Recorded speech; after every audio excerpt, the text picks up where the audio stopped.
मतलब ना भाई लोग भौजैया का स्टाइल देखा ना करी पहुंचो तो मतलब जौनी तरह अंडवा फोड़ती है हाथवा में लेके मतलब पच दे वो तरह बुझाता है ना कि कौन का आड़ी फोड़े का प्रयास करती है करी पहुंचो तो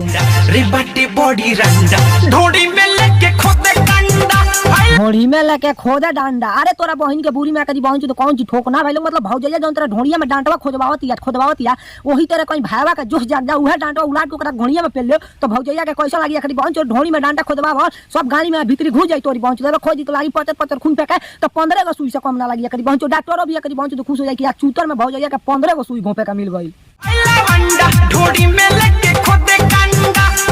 लवांडा अपना मोने तारा ढोली में नाई खोदी डांडा तोरी पहुंच जब जाकर तू सूत के खोदवाई भूत करी पहुंच डांडा ना हो तो सब कुछ खोदी ठीक बा ना ओकरा लगा होई करी पहुंच ओकर टेंपरेचर आई हो जाई त अपन मुसरा करी पहुंच तारा कुचरा में पेली तोरी पहुंच तारा बुझात नहीं के ठीक बा ना तू करी पहुंच तो जाके खोदवावा तारू तो उ खोदता तब तोरी पहुंच तो कहत कि लवांडा ढोली में लेके खोदे डांडा तो तोरी पहुंच तू अपन गाना खूंटा में जाके चिरबू तो खूंटवा माना ना करी कि भौजी हमरा मतलब हमरा ऊपर अपन गाना बैठा के मत चिरो उ कही तू फार और हमरा मजा आवता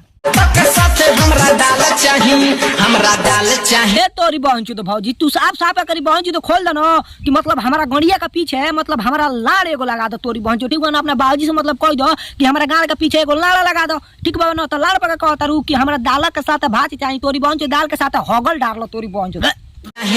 हमरा दाल चाहिए पापा हो गई जवान हमरा माल चाहिए तोरी बहन तो भौजी छीना तारा माई के लेके भागल एगो यार तोरी बहन चो दो तू झूठ मूठ के अपना बाबूजी से कहता रू कि माल चाहिए ना भाई लोग मतलब ये बता लड़का कहला था अपना बाबूजी से कि पापा होगा नहीं जवान हम तो बियाह कर दो हम माल के हमरा माल के जरूरत बा ठीक ना तो ये भौजैया करी बहन तो मतलब लड़की हो के अपना मतलब बाबूजी से कहती हमरा माल चाहिए सोच नहीं के कहत कि हमके एगो भातार खोजो हमरा पेलवा का मन करता हम पेलवाए हम फरवाए में 15 गो लड़का होखवाए सुखता जवानी पानी बढ़िया ले सोखे दे भौजी तोरी बहन तो इयो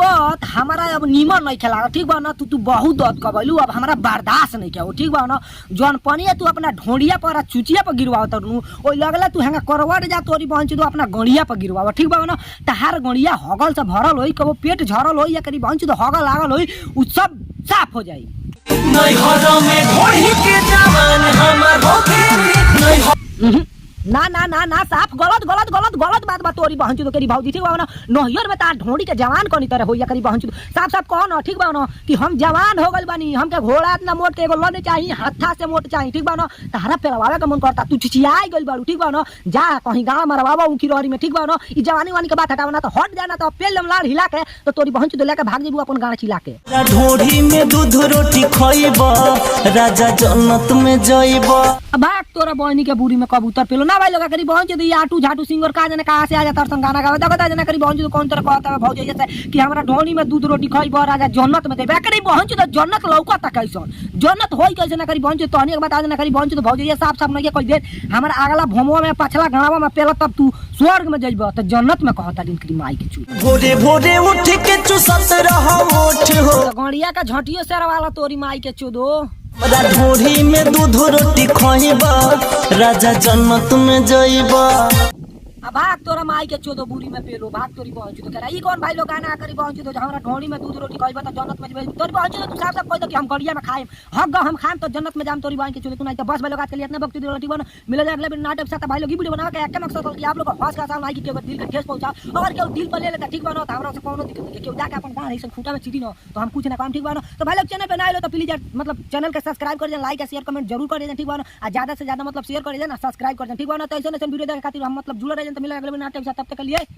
बाय।